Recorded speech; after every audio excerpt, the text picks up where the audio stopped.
welcome to the Fantasy Throwdown Podcast. I'm your host, Dwayne Callender. Again, this is a very active time in sports, so we've got quite a bit to go over today. So I'm going to get through a lot of what went down with the NFL Draft last night and today, which was rounds 4 through 7. Also got to talk about the NBA. We got Game 7 tonight between the Celtics and Bucks, so I'll give my picks for that. And the unceremonious exit of the Oklahoma City Thunder, courtesy of the Utah Jazz. That is also a topic that needs to get discussed.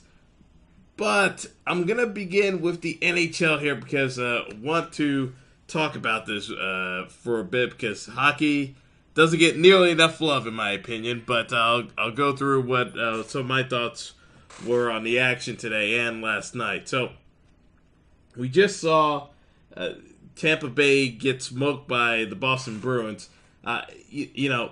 Tampa lost the game 6-2, but it was the way in which they lost because they were close until the third period where Boston really put the foot down. I looked at this game and I was very curious to see what Tampa was going to show me tonight because I did not like how Tampa approached the New Jersey series. I didn't feel the fire from them. I thought that there was a lot of areas where New Jersey, if they were a better team and a little bit more experienced team, they probably could have punished Tampa Bay a bit more. Tampa just did not necessarily have that first line clicking between Stamkos and Kucherov. It again persisted today. Stamkos just has not put up the numbers that you really would expect a top of the order scorer to do in the NHL. I mean, as much as we crush Alexander Ovechkin for his playoff performances, the guy brings it. Stamkos, meanwhile, this is multiple playoff series. I mean, yes, he was hurt last year, so, he got the pass there. But, at the end of the day, even with the Stanley Cup runs that they've made, it really wasn't coming down to the play of Stamkos. It was coming down to the play of guys like Kucherov, and you got guys like Alex Killorn. You end up throwing in Hedman and Stroman. It's been kind of the role players that were bringing Tampa Bay along. And then even when they were making a deep run previously, 2 years ago, you had it where it was the likes of Jonathan Durant being the catalyst. The issues with Tampa that I see at least stem from the fact that the top line isn't producing. They threw JT Miller up there today, and it still looked like it was a team that looked a bit lost because Boston's number one line between Marchand, Bergeron, and Pastrnak just smoked them today. The disparity between the two squads couldn't be even more abundantly clear because that was the difference in the game. You got a couple of goals by Marchand, goals by Bergeron as well. Pastrnak was in the mix. I mean, Boston's top line handled their business. They kind of took care of Tampa. Tampa's got to step it up because, again, I didn't like how they played that New Jersey series. They seemed a little bit soft, and, that's not going to get it done against Boston, and it definitely isn't going to be enough to beat the Penguins.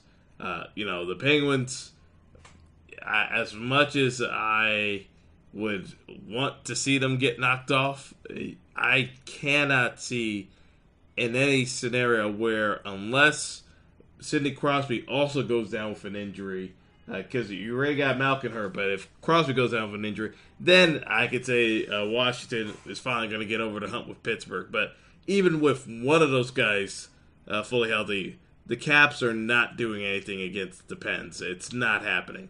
There are too many holes in the Cap psyche where when they face superior competition, their decision is to roll over. When they're playing inferior competition, they still feel the playoff pressure of, oh my God, everyone's expecting us to win this game. what are we going to do when we're struggling and they can't seem to put a team away? Those issues, I don't know how they're going to fix them other than just doing what St. Louis did against Chicago last year and just knocking a team out of playoffs and just sucking it up.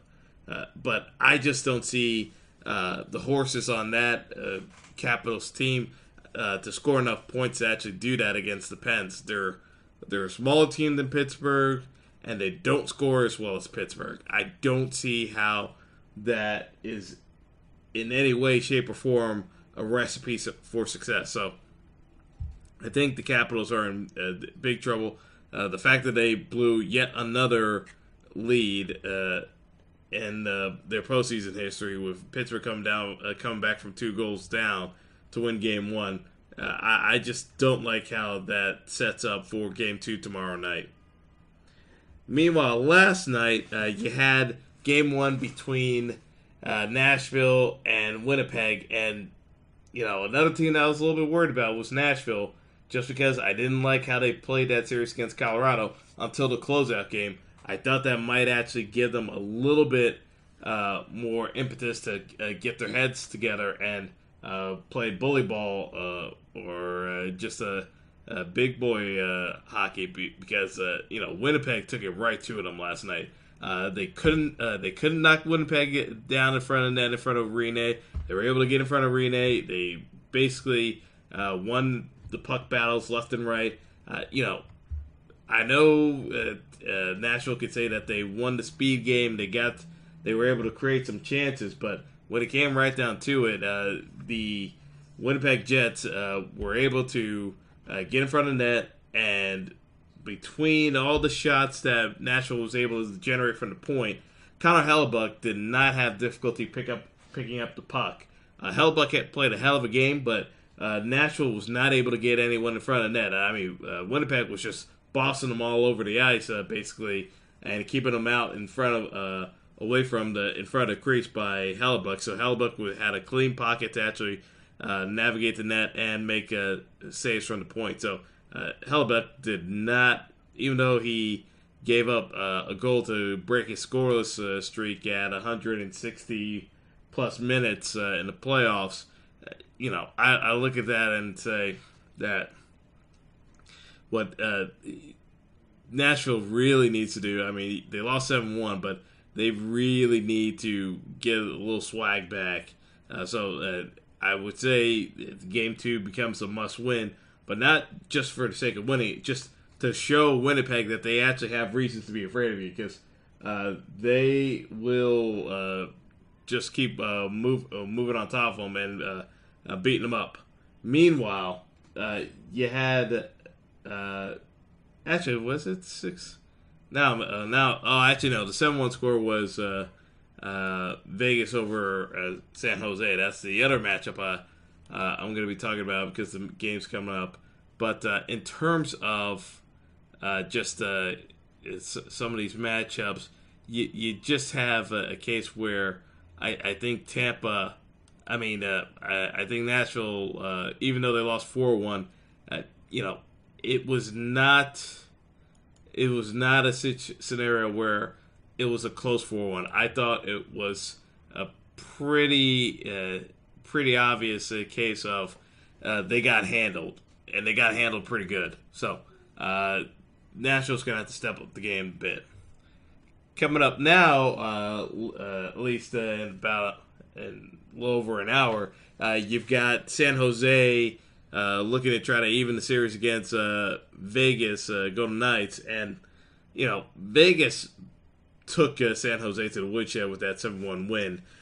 The issues that I saw with San Jose, not the least of which was Evander Kane losing his temper and getting himself suspended for this game for a cross check to the face, is the fact that San Jose just looked really small against Vegas. Vegas, they kind of bullied San Jose, and unlike Anaheim, they did not put themselves in the penalty box. Vegas blitzed San Jose early and often, and just took the wind out of San Jose's sails. I think in Game 2, San Jose is going to make it imperative to put some pressure on Vegas and avoid making some of the turnovers that plagued them in Game 1, because Vegas made them pay for every turnover that they made, it seemed like, in that game. So I worried about San Jose just from the standpoint of, I thought at the end of the day that Anaheim was not playing good hockey in the playoffs, whereas Vegas swept the Kings team that was playing very good hockey. It was just that Vegas was just on a slightly higher level when the Kings were playing them. So I look at this game as a situation where San Jose desperately needs to win this game too tonight, because going down 0-2, yeah, you're going back home, but I think Vegas is going to take at least one of those games in San Jose. Vegas has been able to translate their game onto the road as well, and that is a very scary proposition for these teams out west. So this should be a very physical game tonight, because I think San Jose is probably going to put up their best fight of the series tonight, because if they can't get a W tonight, this could be a quick series again for Vegas. All right, now let's get into the NFL draft here, because we'll cap off the night with the NBA and my Game 7 picks for Boston and Milwaukee, because we should have had a Game 7 with Oklahoma City and Utah, except the Thunder decided to take a little powder for various points of the game and allowed Utah enough time to burn off the clock so that Oklahoma City could not make a comeback in the fourth. But be that as it may, without much further ado, going to give you my thoughts on the NFL draft and general who I thought were some of the winners and losers. Now, again, the caveat here is, I know folks are going to say, well, how can you make a second decision on who's going to be a good NFL player? It's an inexact science. You don't know how guys are going to develop. You're not going to be sure how, when certain guys get money, how they're going to respond, and this, that, and the other.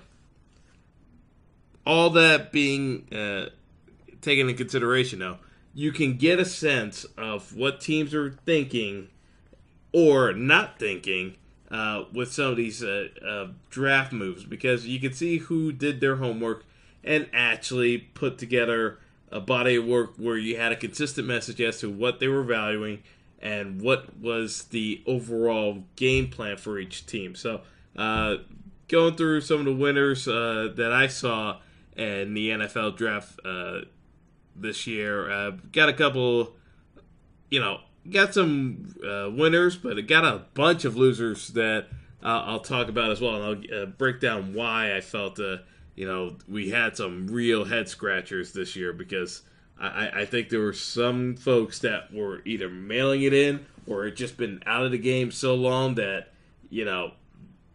they did what they did. But we had some classic picks that seemed as though Al Davis was back in charge. But without much further ado, let's get into the winners and losers. All right, so the winner of the draft, and I changed this at the last minute because I had to go back through it again just to make sense of it all, because I thought they paid a higher price than they actually did. But the winner of this draft, instead of it being the Philadelphia Eagles, who were very, very close to winning this draft, the winners of this draft are the New England Patriots. And I'll tell you why. New England, after having 2 first-round picks, which ended up being Isaiah Wynn and Sonny Michel, the teammates from Georgia, loved both of those guys. Those were the 2 players that I actually was looking at for the Giants. If we had traded down instead of taking Saquon Barkley, I still think these were kind of players that we could have actually gone with to bolster the running back position and bring a couple of guys in on the offensive line. But the reason why the Patriots won this draft is a trade that they actually made. And it's a very head-scratching trade because basically the Patriots acquired offensive tackle, so he's a right tackle, Trent Brown, from San Francisco in exchange for their third-round pick, which was at the back end of the third round. That was pick number 95. And they also got a fifth-round pick from the 49ers. This one is a head-scratcher because I talked about this before with my dad the other night. The 49ers took Mike McGlinchey with the 9th overall pick in the draft, and it made no sense to me because McGlinchey had no spot on the team because you had Joe Staley and you had Trent Brown, both of whom are Pro Bowl caliber tackles. The pick made no sense. To put into a context why the pick made no sense is the fact that the Giants made Nate Solder, the former tackle for the New England Patriots, the highest paid tackle in the league, despite the fact that he's not even the top 5 tackles in the league. But the Giants had to overpay for him. In terms of Trent Brown, of how underrated he is and under the radar, because I really, really do not understand how Trent Brown factored into this. The only tackles that realistically are as young as Trent Brown and as effective as Trent Brown would be essentially Tyron Smith of the Cowboys. Because Trent Brown, given his age, I mean, he's not even 26 yet. He's in the prime of his career. The Patriots literally acquired someone to cover Brady's blind spot for the next, however long Tom wants to play for, essentially, at this point, since he's gotten rid of every competition that could have taken his job at this stage. He has his new left tackle in place. And it only cost the Patriots a third-round pick. That's insane. In terms of pass protection, the Patriots just took care of any concerns that they would have had. And for whatever reason, the actual cost of the pick was a third-round pick on the back end. And going into that third-round pick, San Francisco, it just boggles my mind because San Francisco used that pick to take Tavarius Moore from Southern Miss as a safety, literally replacing Eric Reed. Eric Reed, who could still be a very serviceable NFL safety, is one of the better safeties in the league. The only reason why Eric Reed doesn't have a job with San Francisco at the moment is because of the kneeling issue. We're back to the stupid kneeling issue. The fact that they couldn't sort this out with Eric Reed cost them a right tackle for years to come, and they had to make another trade with the Patriots and gave up more assets to replace Eric Reed. It's just mind-numbingly dumb. I don't understand these NFL teams. Honestly, I would put the 49ers near the bottom of the pack in terms of the losers in this draft, except for the fact that there were so many other boneheaded decisions made by some of these teams that the 49ers somewhat get spared in a bit. It's almost as if I have to grade on a curve because of the stupidity involved with some of these teams.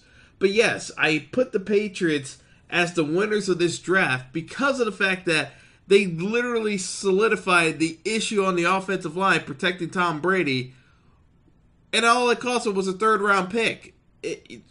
That is essentially winning the draft by not even having to do as much work as everyone else. It's working smarter, not harder.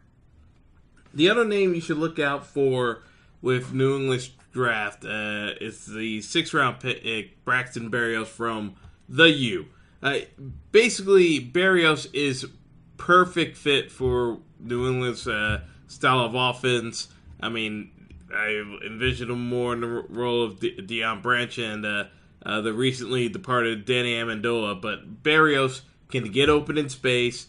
He can find holes in the zone. Brady is going to make very good use of him. And like I said, it's just the annoying type of receiver that the Pats love to covet. So, again, working with what you do best. I mean, the Pats have sewn up the tackle spot and addressed the wide receivers that they got rid of with more guys that can get into space and are incredibly quick. I look at this and I just shake my head because it frustrates the hell out of me because, time and time again, these teams know what New England wants to do, and they still enable them with making these boneheaded decisions. And why would you? I don't get why San Francisco would actually have traded Brown. Unless that was quid pro quo for the Jimmy Garoppolo trade that we will never know between those two franchises. That trade made no sense, and it's the reason why New England won this draft, even though the experts will never say that New England won the draft, but they really did because of that trade. Another team that I actually give a lot of credit to in this draft just stems from being that they nailed a ton of picks, and I honestly think that it's just a matter of time before it works out for them down the road. Is Jacksonville. Jacksonville had a very good draft. They made a number of picks defensively that added depth to the roster to an already lethal defense. The only knock I would say that you can make in Jacksonville's case is the fact that in terms of raw quarterback play, the Jags made a little bit of a questionable pick.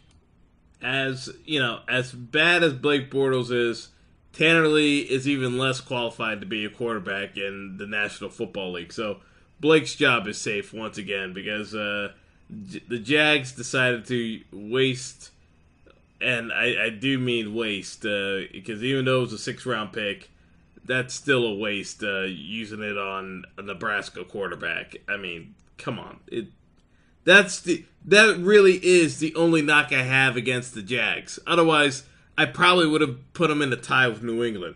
But that Tanner Lee pick was just hot garbage. But going into what the Jags did, DJ Chark, the Jags needed some wide receiver help. Chark is a very good wideout from LSU. Didn't really have much in terms of a passing game or any kind of offensive creativity on the behalf of the LSU coaching staff. And he's used to quarterbacks not having much of an arm, so he'll fit right in with catching passes from Blake Bortles. But in terms of some of the defenders that Jacksonville got, Taven Bryan from Florida is an absolute beast. He's a rotational guy that, will cause absolute havoc at the next level. And Ronnie Harrison for Alabama. The fact that he slipped to the 3rd round, again, this is one of the reasons why I was a little bit annoyed with the Giants for not making more trades and being active in the draft, because there were guys in the secondary slipping left and right, and the Giants were just standing pat. Made no sense to me. Jags also got Will Richardson in the 4th round. Again, a good talent, had some off the field issues, but at that point when you're filling out roster depth, you can start taking gambles on guys that have high ceilings like Richardson, because again, this was a tackle that people were considering was going to go in the 2nd round. So I have the Jags. Another team I want to give a shout out to is the Jets. For years it was a go-to move of mine just to mock the Jets for lousy drafts, because they were well deserved to be mocked for lousy drafts, because they would just make these incomprehensible moves just to make the Jets fan base happy for talk radio, which was always the dumbest idea they could do, because it's still a Giants town no matter what the Jets do. But anyway, I digress. But the Jets this year, they actually addressed a couple of concerns. They didn't get to address the offensive line, but I like some of the picks that the Jets had made because the Jets defense is getting up there in age as well. So Darnold, again, Cleveland screwed up the draft yet again. Darnold is the least likely quarterback to bust out of the four main options of QBs that were eligible in that first round. But even with the Jets not taking a gamble on Lamar Jackson, I cannot fault the pick because the Jets have screwed up the quarterback position so many times that they just needed to take the most consistent guy that they've ever taken at the QB spot, which is Darnold. Darnold, even though he doesn't do anything great, he marks out to be a quarterback in the same vein as Matt Ryan. You could do a lot worse. Even though I still think Matt Ryan's overrated, the Jets just need to have a consistently good quarterback to at least give the fan base a little bit of something. Not that the Jets fan base will ever take it for what it's worth. They'll probably overhype the kid yet again because that's what Jets fans tend to do. I also see the Jets fans try to shove this in the Giants fans' faces, but as I'll get to with the Giants had a good draft. The Jets actually had a better draft this year. I like Shepard, even though it's a D2 pick. That's a very good pick for essentially the third round, and Herndon replaces a need at tight end. You got Nickerson from Tulane, the cornerback. He'd be a very good dime and nickel back, so he has a value there late in the sixth round. And they also got, it was actually back-to-back picks at 179 and 180. They had Foley Fatowski for Connecticut. Basically the only guy on that UConn squad that was any worth a damn the last couple of years. Very good pass rusher. Seen him a number of games. He was also someone that I was looking at for the Giants. If they actually got some draft picks back in the back end of the draft, that they should have been able to consider. But credit to the Jets. They made a number of good roster pickups. I can't really say that the Jets didn't get anyone that can't be a contributor to this team next year. So that's exactly what the Jets needed. They need immediate contributors, and that's where you kind of have to be at, depending on which stage of the life cycle for an NFL team that you look at. Is just kind of identifying where you need to be and just having a set game plan. The reason why I give the Jets a credit here is that they identified that. The Giants, they had a fine draft. I just want to call them one of the winners of the draft because I think the Giants could have done so much more with the haul, given the fact that some of the draft picks being made were clearly signs of teams either sticking to a game plan that does not seem to be readily apparent to everyone else because they're off the reservation, or just panicking and making a rush pick. The Giants could have cleaned up on this draft even more if they traded out of the number 2 pick, which ended up becoming the unofficial number 1 pick after the Browns debacle. But a couple of moves by the Giants that could have happened would have allowed them to make some more acquisitions on the offensive line, and maybe you could have opted to get another QB in there, because while again I talked about this with multiple people, so I don't.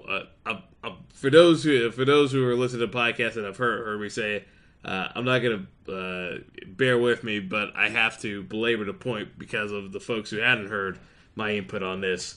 My issue with Kyle Lauletta in the 5th round is the fact that you still had a number of issues on the offensive line. Tyrell Crosby, even though he has injury concerns, would have made perfect sense as a potential right tackle option for the Giants on the offensive line. Lauletta, while yes, I could see him being an NFL starter in the future, I still view his ceiling more along the lines of a Chad Pennington. I saw folks on Twitter going crazy saying this is the guy who's going to replace Davis Webb and Eli. I would pump the brakes on this one. Lauletta, while a very competent QB, a really good guy if you read some of the things about him, he had a really nice essay on the Players Tribune. It'll address as a letter to NFL teams about NFL GMs about why they should draft him. A really upstanding guy. Seems like a guy who would be a very good locker room guy. But the reason why my comparison to him is Chad Pennington, and that's about it, is the fact that Lauletta does not really have a NFL caliber arm. You can't really teach arm strength. You can build the guy up, and you have him learn different techniques that can help him get over the top on the ball and get a little bit more length on some of his throws and better rotation on his throws. But overall, arm strength you can't teach. So there's always going to be an inherent limitation with Lauletta. Now, I say that is that you can be successful in the NFL without having arm strength. Chad Pennington proved that. It's just the fact that I don't think Lauletta will ever be as accurate as Chad Pennington either. So there's a trade-off there. So, while I think Lauletta can be a serviceable NFL QB, I don't see a true NFL starter. I see him being a guy who can get you into the playoffs, and that would be just about it. He's not winning you a playoff game. So, to me, if I'm the Giants and I got a fan base that's looking to try to win now, you've already made the splashy pick with Saquon Barkley, why not load up and get some more beef on the offensive line and guys who are going to be able to compete for the job? Now, they may go after that through the undrafted free agents that didn't get drafted today. But, the Giants missed out on some opportunities to really distance themselves because as much as I like and I rave about Will Hernandez and Lorenzo Carter throughout the college season, Hernandez is going to be a big pickup for us just because he fills the hole that Pugh left behind at guard.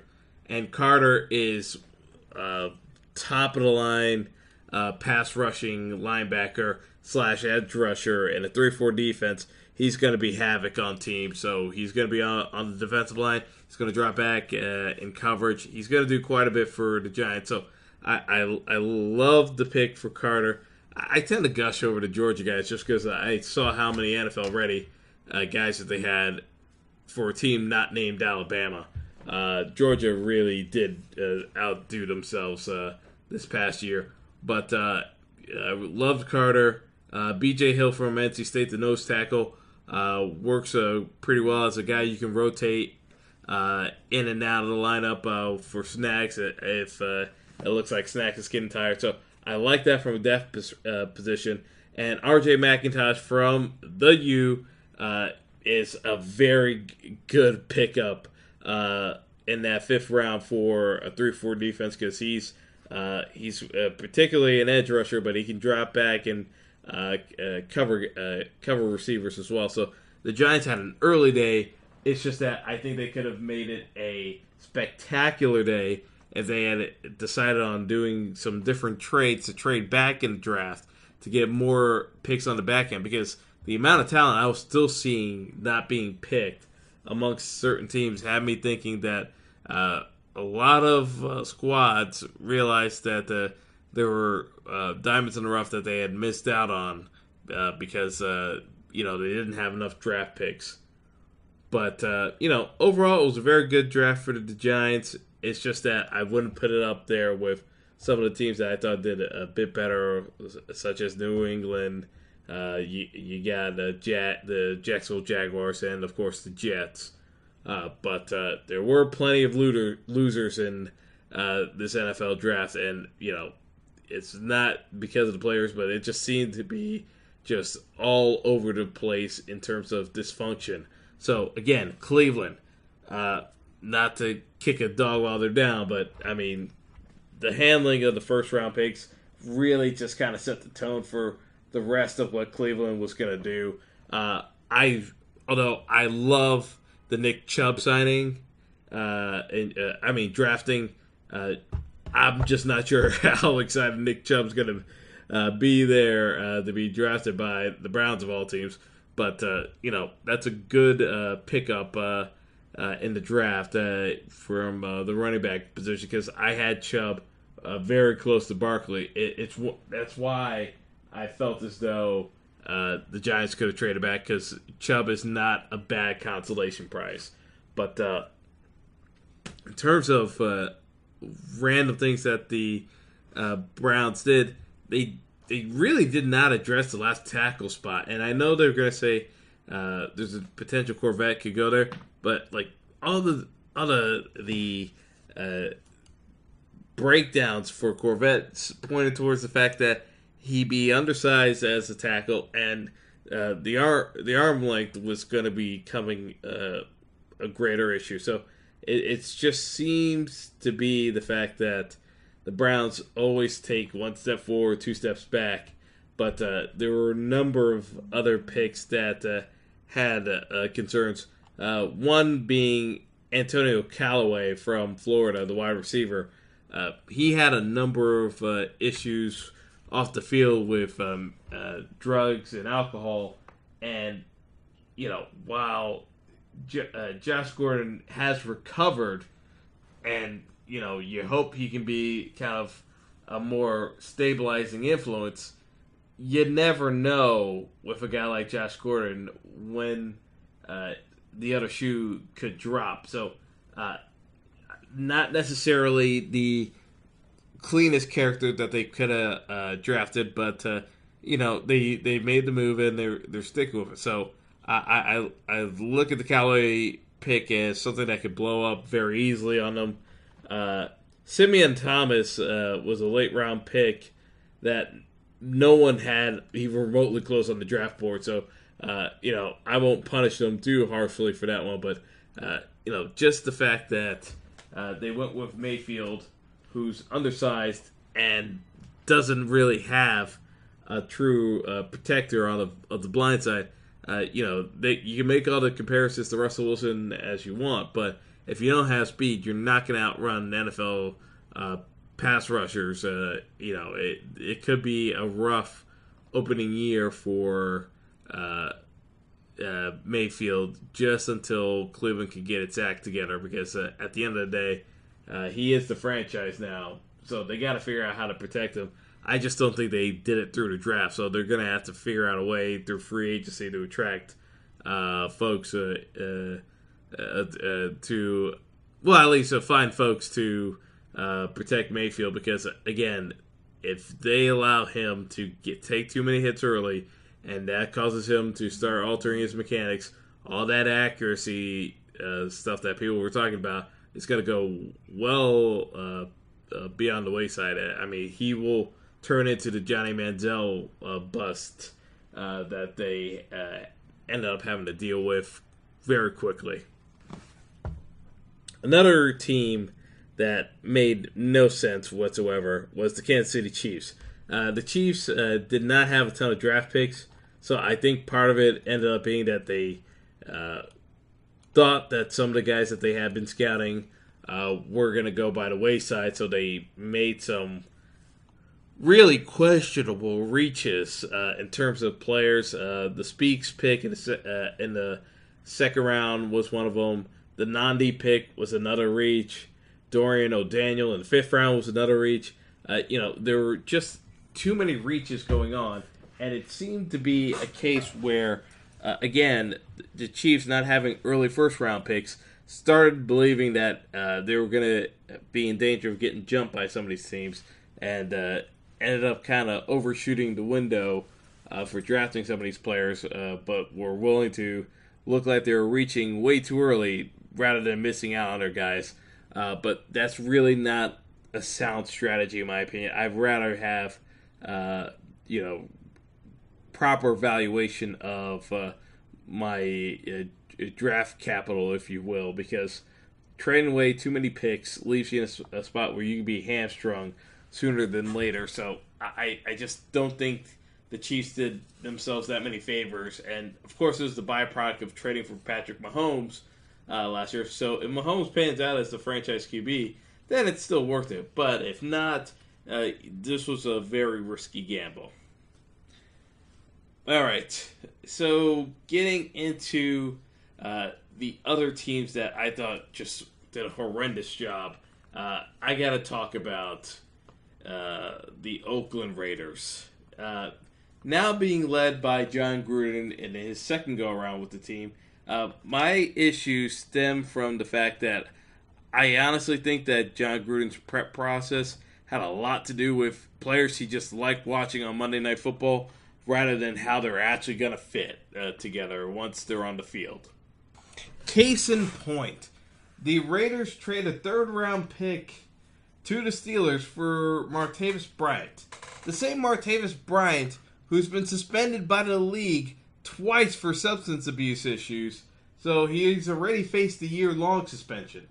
The same Martavis Bryant who is such a malcontent in the locker room, the Steelers literally sent him home and deactivated him to try to straighten him out last year. What's going to happen when Derek Carr starts throwing more to Jordy Nelson than Bryant, and he starts chirping? These are issues that Bryant had last year with the Steelers. And, the Steelers put up with it because they needed someone else to complement what they had with Antonio Brown and Juju Smith-Schuster while he was coming on as a rookie. You still want a veteran hand in there running routes just because so you don't overcommit yourself to the rookie.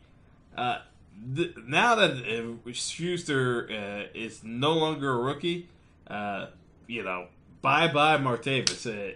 And the fact that they were going to get a third-round pick out of it is ridiculous. But, that is just kind of summing up how I felt about the Raiders draft, because there were some head-scratchers being in there with guys being picked way too early. But the Raiders had a game plan of, we're going to figure out a way of protecting Derek Carr regardless of draft positioning.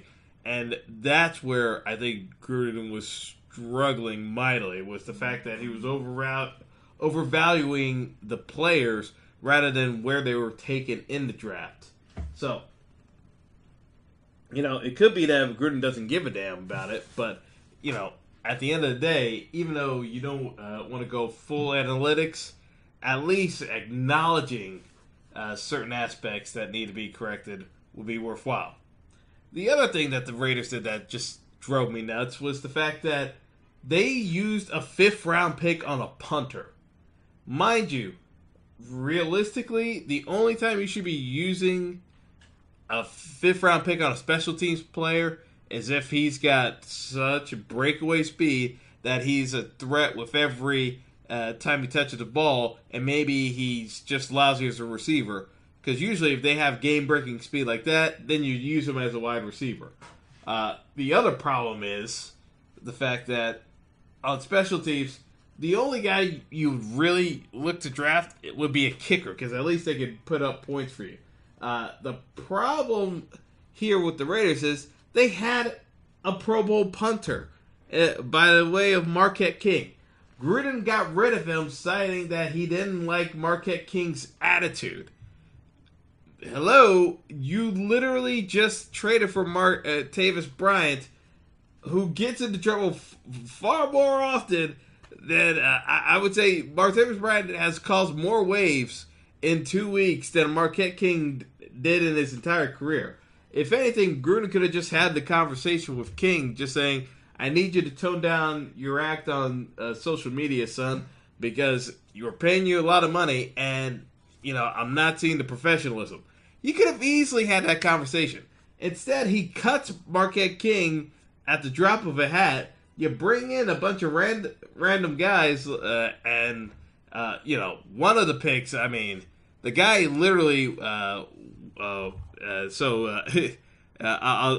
tell you the reason why he slipped so far into the 5th round.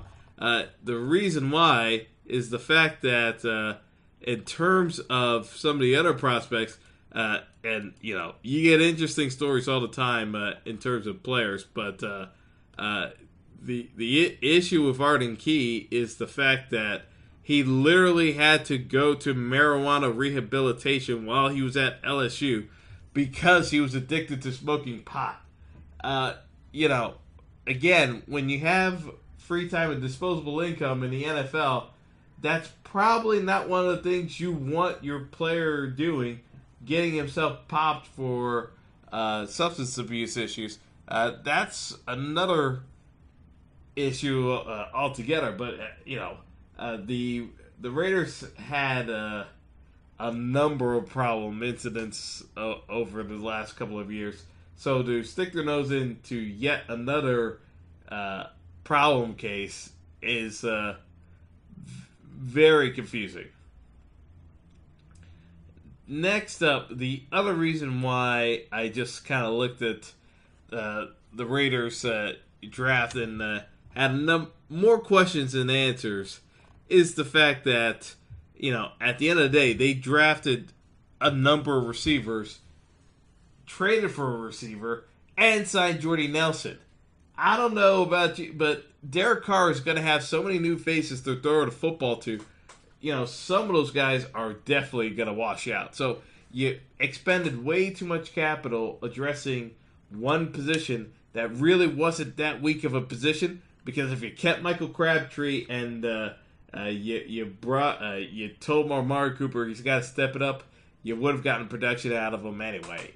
It just reeked of being a bit unprepared and overanalyzing exactly your weaker areas. I mean, you can't just improve one of them at the expense of the other. So that was more food for thought as to some of the losers of the draft. Now, like I said, this is always going to be an inexact science. I'll go through every single team in terms of the draft and what they did probably tomorrow, but I'm going to turn my attention to the NBA because we're running a little bit low on time with Game 7 right on the horizon here. But you got the Bucks and Celtics playing TD Bank Garden.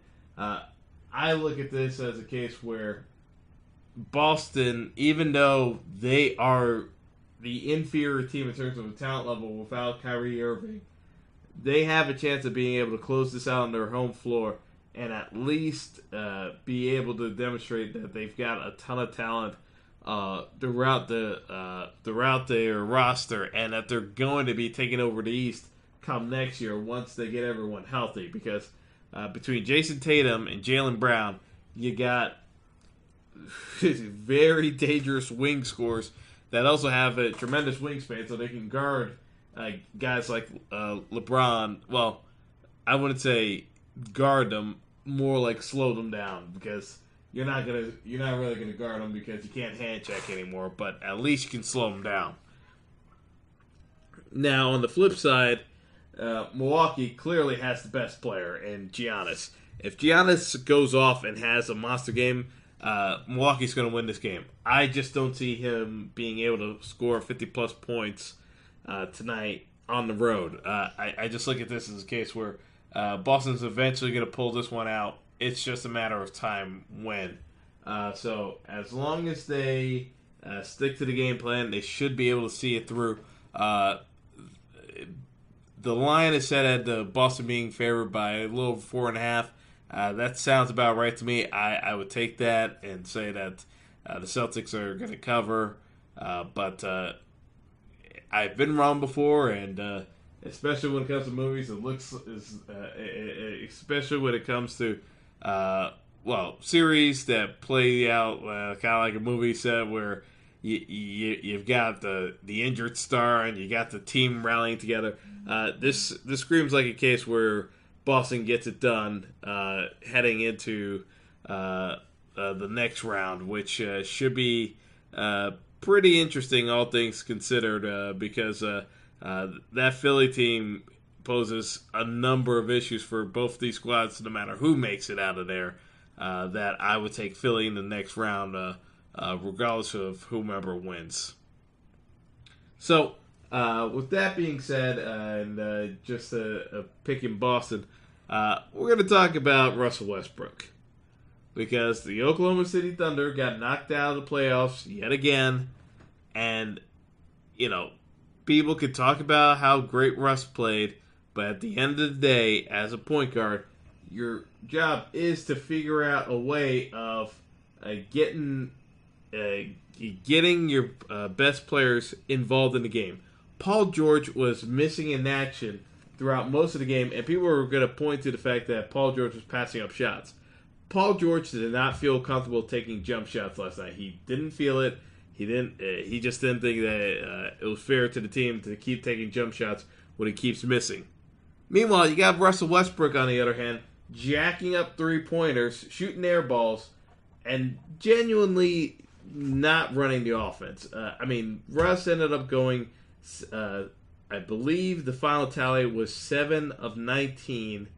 And 18 of 44, or maybe 18 of 46, thereabouts, in terms of shooting percentages for the game and the amount of shots he took. Even though he put up numbers and he scored over 40 points again, the amount of shots that Russ takes is just too high. It's not an efficient way of running an offense, and he deservedly got called out for that.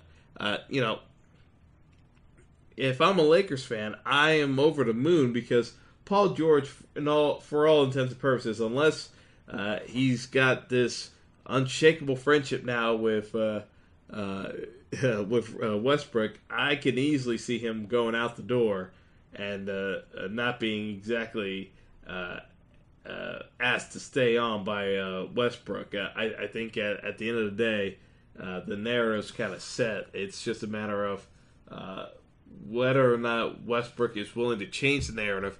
But by all accounts, he talked about how vulgar the fans were and that he didn't appreciate having a phone in his face, so he went after trying to knock the phone out of a fan's hand. It just seems as though Westbrook is far too concerned about the opinions of others to render her own verdict on the matter.